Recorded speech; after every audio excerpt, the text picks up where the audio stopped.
Look at damped harmonic motion. So last time we looked at simple harmonic motion, and this is the same, but instead of assuming that the oscillator just swings from this point, goes symmetrically to this side, and then swings all the way back with no resistance forces, we might assume now that instead we're running through a box of honey, or even some air, okay, or some water. And this is swinging and it's facing resistance, and the oscillations are getting smaller and smaller and smaller and smaller. We're going to talk about how we model this with a differential equation. What we do is the same as before. We get this a d2x by t squared. Now we add in a damping term, okay, and that's it really. And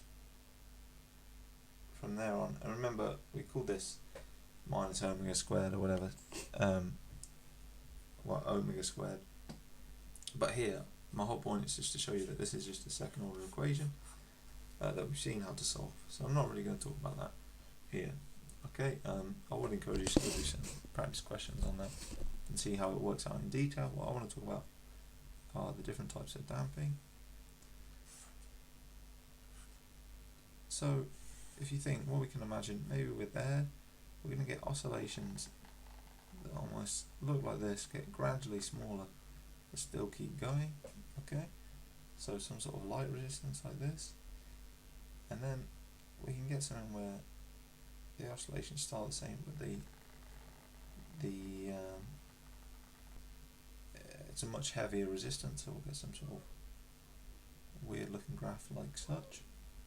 Perhaps even get some damping that's so heavy that we don't even get one oscillation, we just come back to the center point. So that would be like maybe this honey example. We might swing into here and just slowly come towards the center and then not even have any momentum to make it back up towards the other side at all. So know that this is x and time. The resistance will also change the period if you think about it. So you notice how I didn't draw the same points, the same the intercepts at the same point, and that's because as the swings and we get resistance, we're going to get a different time that it takes to swing through one period, if you like. Obviously if it's changing, the period's not, it's not like there isn't really a period, but you get the point, is that the swing's actually going to slow down as well. The other type of damping we might get is perhaps somewhere in between all these, where we might get one swing down below and then it might approach the center back from the other side. So you can get all these different types of resistance forces that look different, and yeah. So just to consider, so when we talk about damped harmonic motion, and that we've covered a lot how to solve the differential equations, but I just wanted to see what these graphs actually, what it might look like in a real life situation. Now we're going to talk about something called force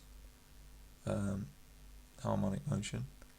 So this is when there's some sort of driving force. So if we have our sorry, bad example.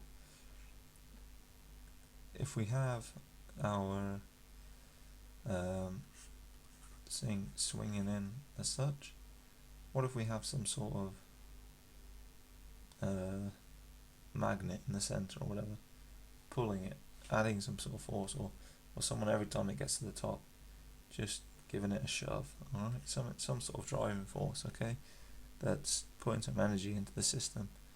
Well, we model this, surprise surprise, with another second order differential equation, and this time the term we add is, because there might still be some damping involved, so we'll leave that there, it's some sort of f of t term, okay, so some sort of force term, some driving force. And now you can see this is the non-homogeneous case, so we'll get our general solution will be equal to some complementary function plus a particular integral. Hopefully you've seen how to do this before. So that's how you accommodate for that.